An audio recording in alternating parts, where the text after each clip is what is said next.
अस्सलाम वालेकुम नाज़रीन, आप देख रहे हैं प्रोग्राम गोया और मैं हूं अरसलान खालिद। आज के प्रोग्राम में इस वक्त जो सूरत हाल है मुल्क की, मैं चाहूँगा उस पर हम बात करें। कल का जो फैसला था उसमें डिप्टी स्पीकर की जो रूलिंग थी उसको टर्न डाउन किया गया, फिर साथ पाबंद किया गया कि 9 अप्रैल यानी कि कल के सुबह 10:30 बजे से पहले इजलास बुलाया जाए और फिर वोटिंग भी इस पर सारे मामले पर लाजमी कराई जाए। तो बिल्कुल जो 3 अप्रैल का एक मामला था उस पर सूरत हाल वापस चली गई। उसके बाद से हम देख रहे हैं कि मुख्तलिफ़ चीज़ें सामने आई। आज के दिन में पार्लिमानी पार्टी का भी इजलास बुलाया गया, काबीना का इजलास भी हुआ और अब कुछ 9 साढ़े 9 बजे के करीब वज़ीर आज़म इमरान खान साहब जो हैं वो कौम से खिताब करेंगे, जिसमें अहम अनाउंसमेंट करेंगे। और आज के दिन में भी वो ये कहते दिखाई दिए कि हम कहीं नहीं जा रहे, और ये बड़ा वाज़े तौर पर कहा गया कि शहबाज शरीफ साहब को अचकन पहनना नसीब नहीं होगा।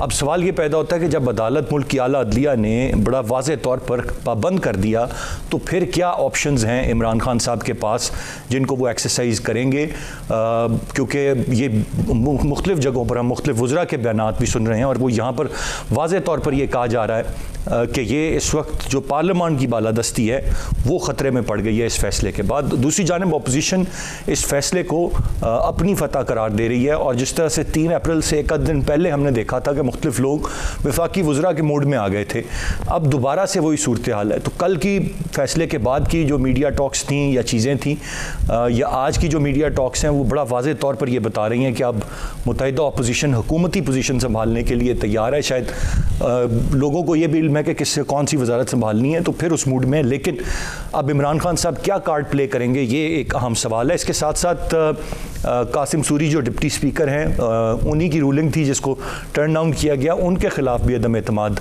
आज जमा करा दी गई है। और दूसरी जानिब हमने देखा कि जो एक ख़त था जिसको बड़ा एक जवाज़ बनाया गया, जिसके तहत आर्टिकल 5 का भी इस्तेमाल किया गया। एक आज कमीशन बनाने की बात की गई, क्योंकि ये आज का ही दिन है टेक्निकली अगर देखा जाए तो काबीना भी बहाल हुई और वजारतें भी। कमीशन बनाने की बात की गई, lieutenant general retired Tariq Khan साहब को सरबराह बनाया गया और उन्होंने ही सरबराही से माजरत कर ली है। तो ये बहुत सारी डेवलपमेंट्स हैं जो बहुत तेज़ी से हो रही हैं। फिर पंजाब में एक अजीब तरह की सूरत हाल बनी हुई है। फिर आज ऐसी सूरत हाल में जब वहाँ पर भी सीएम साहब की क्या स्टेटस है, डिप्टी स्पीकर साहब अलहदा नाराज़ हुए हैं, तो फिर आईजी को तब्दील करने की समरी विफाक भिजवा दी गई है।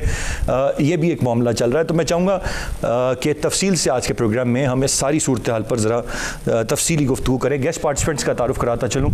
प्रोग्राम में हमें स्टूडियो में ज्वाइन कर रहे हैं आरिफ चौधरी साहब, सीनियर कानूनदान है, बहुत शुक्रिया सर आपके वक्त का। मुर्तज़ा सोलंकी साहब सीनियर सहाफ़ी और तज्ज़ियाकार हैं, हमारे साथ प्रोग्राम में मौजूद हैं। और अजीम चौधरी साहब हमें प्रोग्राम में ज्वाइन कर रहे हैं जो कि सीनियर तज्ज़ियाकार हैं। तीनों रिस्पेक्टेबल गेस्ट का बहुत शुक्रिया। चौधरी साहब, मैं गुफ्तगू का आगाज़ आपसे करूँगा, और जो ऑफ द रिकॉर्ड भी हमारी आज बात हो रही थी तो बहुत सारे लोगों ने आपसे ये सवाल गालबन किया था, जब मेरे प्रोग्राम्स में भी और जगहों पर भी आप ये बात करते रहे कि आपने ये क्यों कानूनी नुक्ता नहीं था बताया जो स्टेप खान साहब ने लिया, और आपका जवाब यही था कि ये एग्जिस्ट ही नहीं करता तो बताया कैसे जा सकता था। अब क्या चीज़ें हैं, अब आपको मेरे ख्याल से ज़रा ज़्यादा डिटेल में सोचना चाहिए कि कोई कानूनी जवाज़ है अब खान साहब के पास, या कौन सा ऐसा कार्ड है जो वो अब भी प्ले करेंगे और कल के दिन वोटिंग नहीं होगी।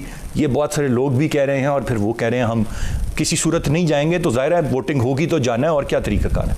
बहुत शुक्रिया अरसलान साहब। बात यह है कि मशवरा देने वाला अगर तो आइनी हदूद में रह के मशवरा देगा कानून के दायरे में, तो फिर उसे वही चीज़ें देखनी पड़ेंगी जो आइन और कानून में मौजूद हैं। लेकिन जब कोई किसी ने मशवरा साहब को उनकी मर्ज़ी और तबीयत के मुताबिक देना हो, जिसमें उन्होंने कहा फैसला किया हुआ कि फ़लाँ को अजकन नहीं पहनने देनी, चाहे प्राइम मिनिस्टर नहीं बनने देना, और हम कहीं जा नहीं रहे, तो उस सूरत हाल में फिर ऐसी ऑप्शन जो हैं वो उसी तरह की ऑप्शन होती हैं जो ये ऑप्शन थी, जो कि आइनी तौर पर किसी को भी नज़र नहीं, और मैं नहीं समझता किसी ने डिफेंड किया हो इस ऑप्शन को। तो अब मैं एक बात ज़रूर कहना चाहता हूँ कि पाकिस्तान जो है उसके बारे में एक तय कर दिया जाना चाहिए, और हमें भी इसमें कोई शक नहीं होना चाहिए कि ना ये जमहूरी मुआशरा है और ना यहाँ हुकूमतें जमहूरी अंदाज में बनती हैं, ना यहाँ जमहूरी अंदाज में वापस जाती हैं। यहाँ हर शख्स, आइन भी हर शख्स की अपनी मर्जी का है, उसके ताबे कानून भी जो है उसे जो सूट करता हो, अदालती फैसले भी वो जो मतलब ये जो जमहूरी अंदाज में ये 2018 की हुकूमत नहीं बनी, 13 की नहीं बनी, 8 की नहीं बनी। हाँ जी, ये सारी मैं आपको अर्ज करता हूँ, जमहूरी अंदाज ये होता है कि अगर फ़र्ज़ करो कोई शख्स पार्लियामेंट में अपनी अक्सरियत खो देता है तो जमहूरी माशरे में ये होता है कि वो फिर रिज़ाइन करके इलेक्शन की तरफ चला जाता है। अब यहाँ ज़ोर किस बात पे है? यहाँ ज़ोर इस बात पे है कि जनाब जो लोगों ने वफादारियाँ तब्दील की हैं उनको बाकायदा मौका दिया जाए आर्टिकल 63 की ए की मौजूदगी में, और वो नज़र भी आए। आप देखें ना कि इस चीज़ का भी तो जायज़ा लेना चाहिए ना कि आपने, और थोड़ा सा अजीब लगा जब नवाज शरीफ साहब, शहबाज शरीफ साहब को बुलाया गया रोस्टम पर और उनसे पूछा गया जी आपकी पार्टी की कितनी सीटें हैं, तो उससे ये लग रहा था कि उनका मकसद ये है कि भी आप सिंगल लार्जेस्ट मेजॉरिटी नहीं है। ये तो बड़ा वाज़ेह तौर पर रिमार्क्स में कहा है ना कल। तो सिंगल लार्जेस्ट मेजॉरिटी जो है उसको अगर आपने आउस्ट करना है पावर से, तो उसको आप इस तरह वफादारियां तब्दील करवाने के साथ तो नहीं कर सकते। और वफादारियां जो है उनके तब्दील करने का अमल, जिसके बारे में पहले 63A की वजाहत के लिए बाकायदा लेटर यानी मौजूद था, रेफरेंस मौजूद था और वो प्रेसिडेंट की तरफ से था, उस पर किसी तरह का कोई फैसला नहीं आया। और in the mean while Arsalan साहब ये बात सामने आ गई, अज़र मिन शम्स हो गई, शहादत आ गई कि पंजाब के अंदर भी वफादारियां तब्दील करने वाले सामने नजर आ गए, यहाँ भी नजर आ गया। इसको तिश्ता छोड़ते हुए फैसला इस अंदाज का, और फिर मैं आपको एक अर्ज करूँ थोड़ी सी आपकी इजाजत से, कि ये डायरेक्शन जो है इस तरह की आपका उसे कर दे, सेटिसाइड कर दे और उसी तरह फिर वापस चला जाए मामला। लेकिन इस तरह पाबंद करना कि आपने ये करना है, इतने बजे ये करना है, इजलास को आपने इन्हें शहबाज शरीफ साहब को जिन्होंने कहा कि हजूर मेहरबानी फरमाइए, इसलिए लिंक किया जा रहा है ना कि अटॉर्नी जनरल ने यकीन दहानी कराई थी कि वोटिंग होगी, फिर वोटिंग नहीं हुई, लिहाजा अब वो पाबंद कर रहे हैं कि एक चीज़ के लिए, क्योंकि शायद इससे तासुर यह मिलता है कि अब एतबार नहीं है हुकूमत पर जो पिछला कदम उन्होंने उठाया। उसके लिए बाकायदा उनके पास मौजूद है कि अगर फ़र्ज़ करो वो तो इन्हें, आज भी अगर फ़र्ज़ करो इमरान खान साहब जो है वो कोई गैर आइनी कदम उठाते हैं तो सुप्रीम कोर्ट के फैसले के बाद तो कोई जस्टिफिकेशन नहीं रह जाती, इमीडिएटली वो उन्हें अब इनके पास कोई चॉइस नहीं है मेरे ख्याल में, तो कोई कानूनी आईडी कोई चॉइस नहीं है। कल वोटिंग होनी है लेकिन मानना है कि वोटिंग नहीं होगी। सोलंकी साहब किस तरह से देख रहे हैं आप इस वक्त जो ये पूरी की पूरी सिचुएशन डेवलप हुई है, आईनी बहरान रहा, फिर कल के बाद चीज़ें सेटल डाउन हो गई, अब बज़ाहिर तो स्मूथली सारा मामला हो जाना चाहिए, बट बड़ा वाज़ेह है कि वो इस वक्त कोई स्मूथली चीज़ चलाने के मूड में नज़र नहीं आ रहे और उनका एक अपना मौक़िफ़ है। अब उससे इख्तलाफ हो सकता है या उसको सही समझा जा सकता है जो इस वक्त इमरान खान साहब ने लिया हुआ है कि ये साजिश है और किसी सूरत साजिश के आगे घुटने नहीं टेकूं। इमरान खान के जमहूरियत के बारे में और मुल्की निज़ाम चलाने के बारे में जो ख़यालात हैं और जो अमल है वो 3.5 साल में बहुत खुल के सामने आ चुका है। उनके जो आइडियल हैं वो मोहम्मद बिन सलमान हैं, अर्दवान हैं, पुतिन हैं, मुझे नहीं पता कि पोल पाट और किम जोंग उन भी उनमें शामिल हैं या नहीं हैं, लेकिन किसी तौर पे भी उनका आइडियल जो है वो जमहूरियत नहीं है और जमहूरी निज़ाम नहीं है, न उस पर उन्होंने अमल किया है। अब जब ये तहरीक अदम एतमाद की बात हो रही थी, आप याद करें कि 1.5 साल पहले एक इत्तेहाद बना था PTF जी, जिसके अंदर बहुत सारी चीज़ें थी, हम धरना करेंगे, लॉन्ग मार्च करेंगे, अदम एतमाद भी उसके अंदर शामिल था। बड़े अरसे तक इमरान खान और उनकी काबीना कहती रही कि भाई ये धरने वरने छोड़ दें, आपके पास ताकत है तो मेरे खिलाफ अदम एतमाद कर लें। और जब अदम एतमाद हो गया तो उसके बाद खान साहब ने जलसों में, प्रेस कॉन्फ्रेंसेस में, तकरीरों में कहा कि ये तो एक अल्लाह का करम हुआ है उन पे, इससे ज़्यादा तो कोई खुशनसीबी की बात ही नहीं है कि तहरीक अदम एतमाद किया है, क्योंकि कौम भी उनके साथ है, पार्लिमान भी उनके साथ है। अब जब 8 मार्च हो गया तो उसके बाद उनको अचानक याद आया कि जी वो कोई साजिश हो रही है और फलां हो रही है। देखिए ये जो फ्लोर क्रॉसिंग का जो 63A की जो बात है ना, वो भी आइन के अंदर बहुत वजाहत से लिखी हुई है कि अगर कोई फ्लोर क्रॉस करेगा तो क्या होगा। आज जब हम गुफ्तगू कर रहे हैं, किसी ने फ्लोर क्रॉस नहीं किया, आज तक नहीं किया। किसी से मिल रहे हैं जी, उनसे गप्पे लगा रहे हैं, तो उनसे क्या बात कर रहे हैं। आप आयशा गुलालाई का वो देख लें जो केस का फैसला आया था। तो जब तक पार्लियामान, जब तक मेरे ख्याल से सोलंकी साहब हतमी तौर पर वोट नहीं डाल देंगे तब तक नहीं हो सकता जी। ये ऐन मुमकिन है कि कल अगर वोटिंग होती है तो जो इत्तेहादी छोड़ के चले गए हैं और जो इंडिपेंडेंट अरकान है उनके सोलंकी साहब मैं कहता कलाम, मैं आप कह रहे हैं अगर वोटिंग होती है, जी जी, क्यों सर? अगर का लफ्ज़ क्यों इस्तेमाल कर रहे हैं? आपको क्या डर? इसलिए कि अगर यहाँ पर कुछ लोग हैं जो कि बच्चों की तरह से एक्ट कर रहे हैं कि जी वो मैं खिलौने तोड़ दूंगा, तो मैं अपने कपड़े फाड़ दूंगा, तो मैं फर्श पर लेटना शुरू कर दूंगा, हम जो है वो फिलिबस्टर तकरीरें करेंगे 98 अरकान और आपकी बारी नहीं आएगी। ये इस तरह के हथकंडे जो है ना, बुनियादी तौर पर जो एक आइन के अंदर जो एक आर्टिकल है जिसके तहत अदम एतमाद होना है, जिसकी गारंटी दी थी कोर्ट ने, जिसकी गारंटी दी थी अटॉर्नी जनरल ने, उसको किसी तरह से रोकना है। मुझे ऐसा लगता है कि खान साहब ये तय कर चुके हैं कि किसी तरह से ताकत के जरिए, चाहे आर्टिकल 190 जो है आइन का, उसके तहत सुप्रीम कोर्ट अपना अख्तियार इस्तेमाल करे या कोई और ताकत इस्तेमाल करे, उनको उठाए, वरना वो जो जमहूरी आइनी तरीका है उससे वो घर वापस जाना नहीं चाहते। Rightly set. सोलंकी साहब आपकी बात पहुंच गई। मैं अजीम चौधरी साहब को ब्रेक के बाद उनकी जानिब बढ़ूंगा और फिर उनका भी राय सारी सूरत पर लूंगा। एक ब्रेक के बाद मजीद बात करते हैं, साथ रहिए।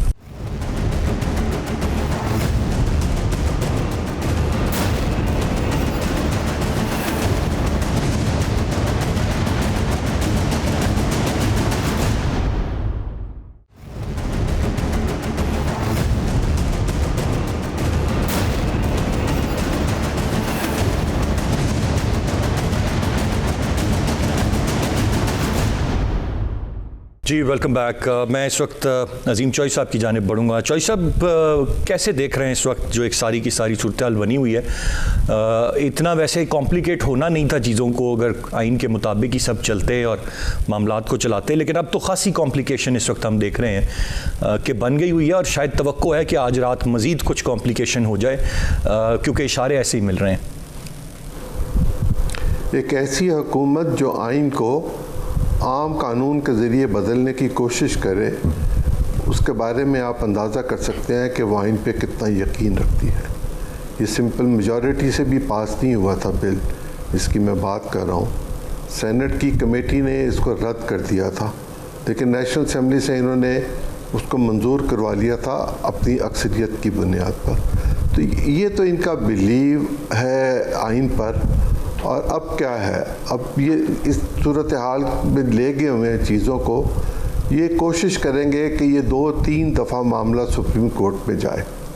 मैं एक सियासी कारकुन और सियासी तजिया निगार के तौर पर ये समझने की कोशिश कर रहा हूँ कि ये ऐसा क्यों करेंगे जो मैं आपके साथ अभी शेयर करने लगा हूँ। जी जी, यूँ महसूस हो रहा है और उनके करीबी ज़राए ये बता रहे हैं कि वो कल तो तकरीरों को लंबा करने की कोशिश करेंगे और उसमें फिर 254 वाला जो मामला आया वह 254 पे आरिफ चौधरी साहब बेहतर बता देंगे आपको, उसको बढ़ाकर आगे बढ़ाएंगे और उसके बाद इजलास मुलतवी करेंगे। अल्टीमेटली काउंट तो करवाना पड़ेगा, तावक्त है कि यहाँ वहाँ हंगामा हो और कुछ लोगों को ये एक्सपेल करें, जिसको अब ये नहीं कर सकेंगे, लेकिन फिर भी इस बात की कोशिश में मसरूफ़ हैं कि कुछ लोगों को किसी न किसी तरह से एक्सपेल किया जा सके।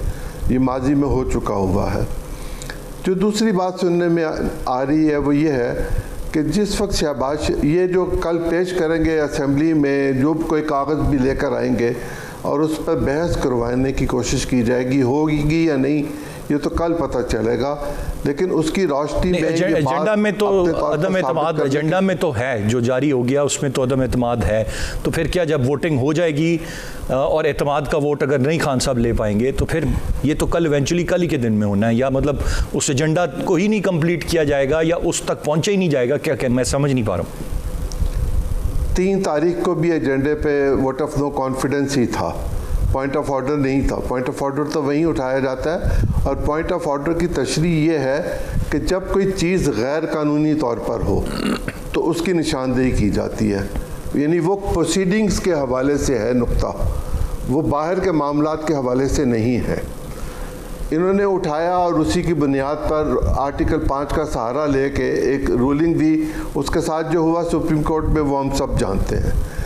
अब क्या करेंगे? अब ये करेंगे कि जिस वक्त शहबाज शरीफ साहब की नॉमिनेशन पेपर जमा होंगे तो उस पर ये एतराज़ करेंगे कि जी ये उस साजिश का हिस्सा थे, इस वजह से इनके नॉमिनेशन पेपर जो हैं वो रिजेक्ट कर दिए जाए। ये होगा एक प्रोसीजरल मामला, सेक्रेटरी के पास जाएगा और स्पीकर उस पेपर को रिजेक्ट करेगा और फिर ये दोबारा मामला चला जाएगा सुप्रीम कोर्ट में कि या तो ये चूँकि ये प्रोसीजरल होगा और वहाँ ये जाके कहेंगे कि मेरी आवाज़ मुझे गूंज कर आ रही है जी, मैं इसको फिक्स करवाता हूँ, आप गुफ्तगू जारी रखिए जी।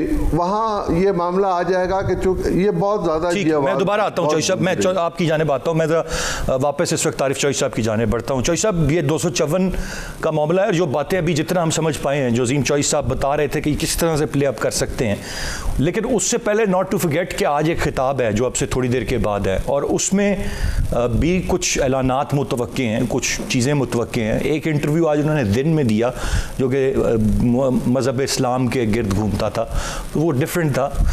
क्या देखते हैं इस तरह की कौन से कोई आइनी शिकें हैं जो को आपकी नज़र में हैं जिनका इस्तेमाल हो सकता? 254 जो है वो इस आइन में ये है कि अगर कोई चीज़ जिसके लिए एक वक्त मुकर्रर किया गया है वो अपने वक्त पे नहीं अंजाम पा सकती तो उसको इनवैलिड नहीं किया हो सकती इस बुनियाद पर कि वो आइन अपने टाइम पे नहीं हुई, यानी उसे वैलिडेट किया जाएगा, वैलिड समझा जाएगा।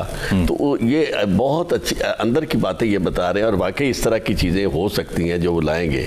लेकिन इस सब कुछ के बावजूद चूँकि सुप्रीम कोर्ट का हुक्म बड़ा ही वाज़ेह है, बड़ा क्लियर है, उसमें ये लिखा हुआ है कि इजलास आपने कब तक करना है, फिर उसके बाद फिर यह है कि वोट आप किसी को रोक नहीं सकते वोट कास्ट करने से, फिर यह है कि इस इजलास उस वक्त तक प्रोरोग नहीं होगा जिस वक्त तक कि प्राइम मिनिस्टर नया जो है वो एंटर्स अपॉन हिज ऑफिस, ये जो कल कह दिया गया। हाँ जी, तो इसलिए मैं ये समझता हूँ कि ये सारी ऑप्शन जो हैं आप करने वाली बातें तो सारी उनकी ये होगी कि at the end of the day चीज़ें इतनी उलझ जाए कि शायद इस मामले में कुछ और मुदाखलत हो जाए, लेकिन ये सारी गैर आइनी तराकीब हैं। मैं सिर्फ थोड़ी सी आपकी इजाज़त से सुप्रीम कोर्ट के उस फैसले के बारे में थोड़ा सा जो मुझे ज़रा रिजर्वेशन है या परेशानी है, फैसला ठीक है अपने तौर पे, लेकिन जिस अंदाज में किया गया है उसके ऊपर जो बाकी अवामल हैं अरेंज किस तरीके नहीं। मुस्लिम लीग नून हमेशा इस लिहाज से इंसाफ के असूल में हमेशा खुशकिस्मत रही है कि इनके खसवाए ये नवाज शरीफ वाला एक फ़ैसला जो था, बाकी फ़ैसले हमेशा इसी तरह असम्बली इनकी बहाल होती है, बेनज़ीर की बहाल नहीं होती।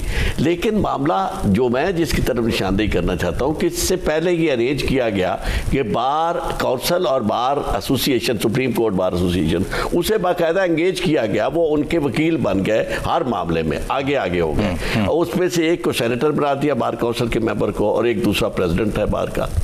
अब उन्होंने इस मामले में सबसे पहले तो अदालतों को इंटिमिडेट किया। इससे पहले जब रेफरेंस हुआ है तो उनकी तकारीर जो थी वो बाकायदा अदलिया के खिलाफ इस तरह की थी कि जिसका चीफ जस्टिस ने भी नोटिस दिया और सारी मकसद उनका ये था कि इस अंदाज में कोर्ट को डिफेंसिव पे ले आए और फिर जिस तरह वो प्ले करते रहे हैं बाहर।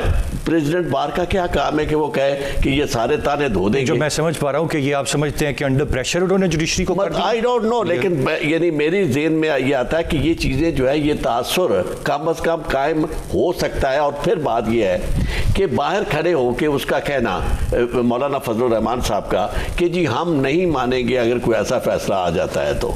अच्छा, इसका भी नोटिस नहीं दिया गया कि प्रेसिडेंट बार का भी स्टेटमेंट कर कि भी आप कौन होते हैं कि अदालत के मामले में ये लफ्ज़ इस्तेमाल कर रहे हैं कि जनाब आप पिछले सारे धो देंगे। यानी आप तो कोर्ट के नुमाइंदे के तौर पर ये बात कर रहे हैं कि जी फैसला ऐसा आ रहा है। और आप ये तो ज़रूर कह सकते हैं कि जो रवैये थे वकला बरादरी के या जो सियासी रहनुमाओं आपके उन रवैयों पर सवाल उठ सकता है, लेकिन ये तासुर तो हम ऑनरेबल अपने जजेस को नहीं दे सकते ना कि वो अंडर प्रेशर आ गए थे या उन्होंने किसी प्रेशर पे ये फैसला दिया। जजेस के बारे में हम यकीनन हमें बिल्कुल एहतियात, मैं इस मामले में हमेशा कायल हूँ कि we have to keep their respect high आप लेकिन ये है कि जब आप इस अंदाज में बुला के तो इस तरह पूछते हैं, जिस तरह ये है कि हम आपके लिए क्या कर सकते हैं, तासुर ये मिलता है। और वो कहते हैं कि जनाब हमें खिदमत का मौका दें, बिल्कुल कारोबारी अंदाज में, जिस तरह एक बिजनेसमैन कहता है सर सानू ज़रा खिदमत का मौका दो, इस तरह की बातें होती हैं। और फिर सारी की सारी ऑप्शंस आप ऑब्जर्वेशन भी दे रहे हैं, सारी सूरत हाल, इसके बावजूद उन चीज़ों की तरफ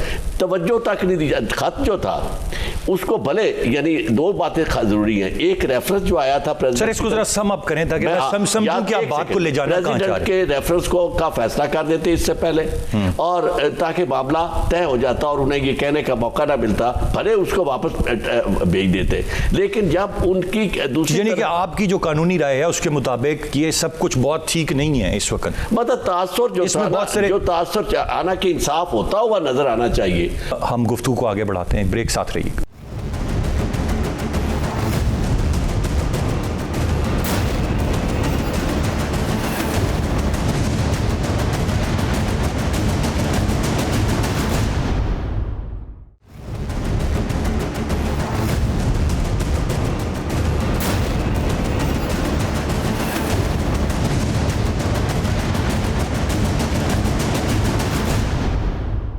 जी वेलकम बैक। मैं अजीम चौधरी साहब की जानिब बढ़ूंगा। अजीम चौधरी साहब, वो आपकी बात मुकम्मल नहीं हो पाई जो आप आर्गूमेंट बिल्ड कर रहे थे, उस पर ज़रा पहले हम बात कर लेते हैं और फिर हम आगे बढ़ते हैं और सुलंगी साहब की जानिब आते हैं। मैं ये गुजारिश कर रहा था कि कल तो जो वो करें सो करें, प्रोरोग नहीं कर सकते इजलास, तावक्ते के काउंट नहीं हो जाएगा। 2 दिन लगा लें, 3 दिन लगा लें और ये आर्टिकल 255 254 का सहारा लेंगे। इस वक्त स्पीकर ने 14 दिन में इजलास नहीं बुलाया था, तब भी उन्होंने 254 का सहारा लिया था, बदनीयती पे था, अब भी बदनीयती पर होगा। और ये फ़ैसला जो है इसमें चूँकि बदनीयती का उनसर मौजूद था इसलिए ये फ़ैसला आया सुप्रीम कोर्ट से, अदरवाइज़ शायद सूरत हाल बिल्कुल मुख्तलिफ होती। लेकिन ये जो मैं बात कर रहा हूँ उसको आगे बढ़ाता हूँ। जिस वक्त शहबाज शरीफ साहब की नॉमिनेशन पेपर आएंगे सेक्रेटरी के पास और यहाँ डिबेट हो चुकी होगी या कम से कम तकरीरें हो चुकी होंगी कि ये लोग गैर मुल्की साजिश का हिस्सा हैं और ये पाकिस्तान में रजीम को तब्दील कर रहे हैं अमेरिका की मदद से, तो यही इल्ज़ाम उठा के फिर उनकी नॉमिनेशंस पे लगा दिया जाएगा कि जी ये तो गैर मुल्की आलाकार हैं और पाकिस्तान में रजीम को तब्दील करने के लिए इनको गैर मुल्की सहूलत हासिल है।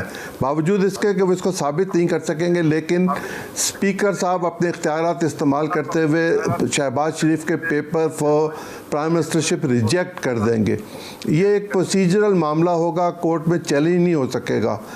इसका मतलब यह है कि अपोजिशन की पार्टीज़ को कई सारे अपने अल्टरनेटिव कैंडिडेट्स देने पड़ेंगे और वो जो कैंडिडेट्स होंगे उनके पेपर्स पे देखते हैं किस पे एतराज़ करते हैं, किस पे एतराज़ नहीं करते, और अगर किसी जगह पर उनके सारे एतराज़ात ख़त्म हो जाएंगे तो वो शख्स प्राइम मिनिस्टर बन जाएगा, इसलिए कि अक्सरियत इनके पास मौजूद है।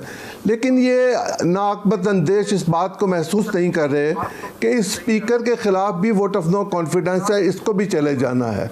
अगर प्राइम मिनिस्टर कोई भी बन जाए, मैं बन जाऊँ, आप बन जाए, जैद बन जाए, बकर बन जाए, कोई बन जाए, तो जिस दिन स्पीकर के ख़िलाफ़ वोट ऑफ नो कॉन्फिडेंस मंजूर होगा तो फौरी तौर पर स्पीकर का इंतखाब होगा और इसी तरह डिप्टी स्पीकर का इंतखाब होगा।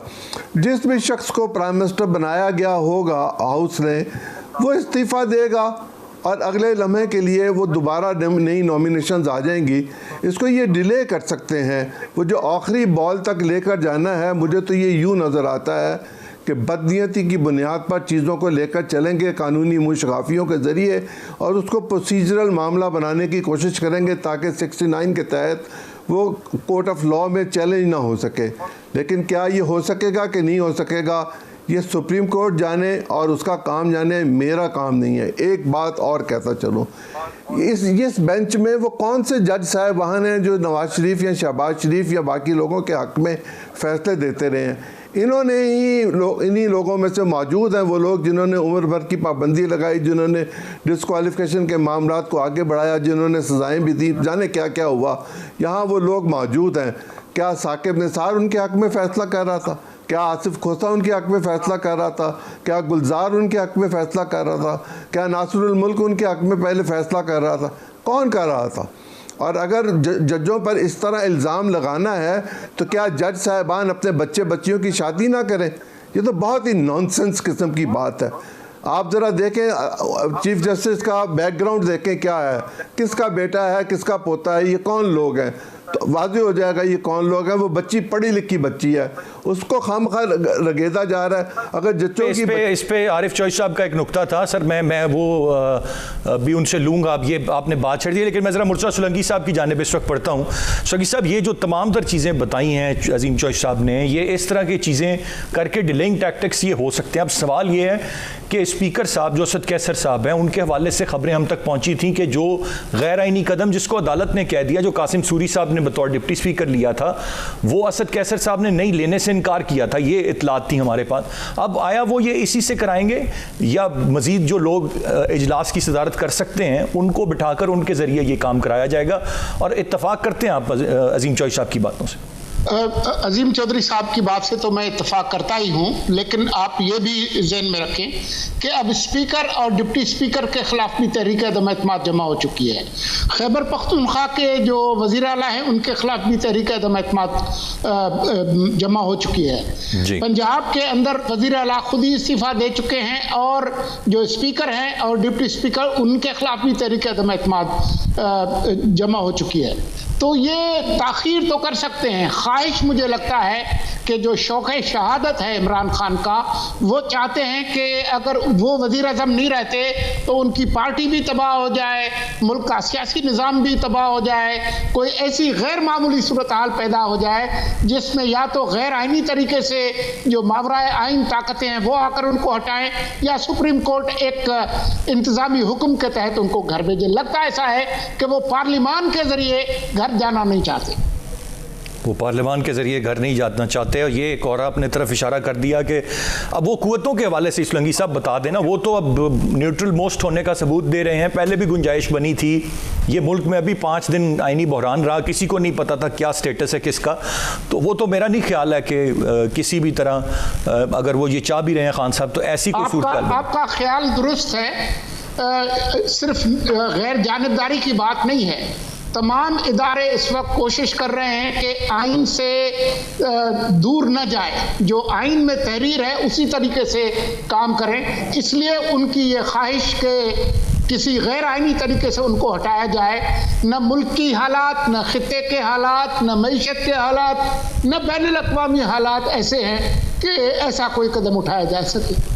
लेकिन सोलंकी साहब, ये आया बार बार जिस तरह जो चीज़ों की तरफ इशारा किया, वो पार्लियामान की कार्रवाई होगी या जो भी होगा, मुतहम्मिल हो सकता है मुल्क के अभी जिस तरह जो सूरत हाल हुई है, शरह सूद बढ़ी, आपका डॉलर की प्राइस कहाँ, जब एक ऐसी सूरत हाल है, आज स्टेबल हुए फैसले के बाद तो चीज़ें बेहतर, कितनी मरतबा आप मुतहम्मिल हो सकते हैं कि कोई एक शख्स या एक पार्टी का सरबराह इस तरह के मामलात करता रहे और चीज़ें चलती रहें? अभी आपने 4 दिन बड़ी मुश्किल से सर्वाइव कर लिया, but for how long? Arif Chaudhry sahab आपको बता देंगे कि अगर ऐसे हालात हों कि कोई हुक्मरान या कोई इदारा अगर आइन से तजावुज़ करे तो आइन का आर्टिकल 190 क्या कहता है? सुप्रीम कोर्ट के पास बहुत अख्तियारात हैं। अगर कोई हुक्मरान अपने आप को तानाशाह समझ के आइन की खिलाफ वर्जी करे और आइनी अहकामात को मानने से इनकार करे तो तमाम मुल्क के इदारे उस आइन के आर्टिकल के तहत ताबे हैं कि वो सुप्रीम कोर्ट के हुक्म की तामील करें, सुप्रीम कोर्ट के हुक्म की तामील करें। चौधरी साहब, अब सारी चीज़ आपकी मैं कोर्ट में डालता हूँ। इस वक्त ये क्या मामला है? एक तो जो चौधरी साहब ने पॉइंट उठाया वो हम वैसे ही बात कर रहे थे, अब उन्होंने उठा दिया। जो इस वक्त एक सोशल मीडिया पर चीज़ें की जा रही हैं वो गलत हैं, आपकी उस पर क्या राय होगी? और फिर ये बता दें कि अगर इस तरह की चीज़ें की जाती हैं कि अब कहा जा रहा है जी वोटिंग नहीं, मतलब ज़रा से इस तरह की खबरें या नहीं उन्होंने ईजीली कोई ट्रांजिशन होने देनी, तो फिर कब तक मुल्क इन चीज़ों का मुतहम्मिल हो सकता है? दोनों चीज़ों पर जवाब। देखिए, मैं आपको अर्ज़ करूं कि जहां तक चौधरी साहब की बात का ताल्लुक है, मैं इससे इत्तेफाक करता हूं कि हमारे जजेस, हमारी सुप्रीम कोर्ट किसी भी लिहाज से मैं नहीं समझता कि उन पे उनकी क्रेडिबिलिटी पर, उनकी इंटेग्रिटी पे कोई शक किया जाए। ये जितनी बातें मैं कर रहा हूँ वो सिर्फ ये है कि तरीक़ेकार का जो तासुर जो है उस तासुर को उसमें न्यूट्रलिटी नज़र आनी चाहिए। जहाँ तक इस बात का ताल्लुक है जो अजीम साहब ने कहा मुझे बिल्कुल इससे पहले, इस प्रोग्राम में आने से पहले भी इस रिश्ते का नहीं पता था। हालांकि पुराना मैं जानता हूँ, या ज़ाती दोस्ती भी किसी ज़माने में थी जब वो जज नहीं बने, तो उस वक्त तो बहुत बेतकल्लफ हम दोस्त थे, लेकिन उसके बाद मैं नहीं समझता कि कोई हमारा आपस में ज़रा भी ताल्लुक़ है चीफ साहब के। लेकिन ये जो बात है ना, ये ख़ुद मैं समझता हूँ चाहे मौजूदा चीफ जस्टिस हो या जो जज साहबान हैं, उन्हें इस बात का पूरा चाहिए ख्याल करना कि ऐसी चीज़ें होती हैं, जब पूरी दुनिया में ही ऐसा हुआ है कि जहाँ लोगों ने जिसके अपने ताल्लुकात या रिश्ते कोई ऐसे या कोई तासुर भी मिल सकता है, ये नहीं है कि एक्चुअली ऐसा हो, कोई इंसिनुएट कर सकता है, कोई तासुर कायम कर सकता है, वहाँ उन्हें रिक्यूज़ करना चाहिए। ये होगी मेरी बात इस हद तक। आगे रहा मामला इमरान खान साहब का और आईनी और सुप्रीम कोर्ट के अहकामात ना मानने का ताल्लुक, ये आर्टिकल 1 जिसकी सलंगी साहब ने इशारा किया वो है कि आर्टिकल 190, उसमें यह है कि तमाम इदारे जो हैं वो पाबंद हैं सुप्रीम कोर्ट के अहकामात को पर अमल दरामद कराने के लिए वो सुप्रीम कोर्ट की मुआवनत करें। अगर इमरान खान साहब ये काम देखें, उन्हें करना नहीं चाहिए सुनी, लेकिन वो कर रहे हैं। अगर इस तरह का काम, क्योंकि कोई शख्स एक जो है, चाहे भले कितनी बड़ी साजिश है जो भी है, वो साजिश का अलहदा करते रहे, सारी बात कमीशन भी बनाए, सब कुछ करे, लेकिन उस साजिश की बुनियाद पर या उस साजिश की को प्रिटेक्स्ट बनाकर पाकिस्तान का पूरा अदालती निज़ाम और पूरा रियासती ढांचा, आइनी ढांचा, उसको अगर वो उसकी काया कलप करने पे तुले हुए हैं, तो फिर आइन की आर्टिकल 190 जो है उसे हरकत में आना चाहिए।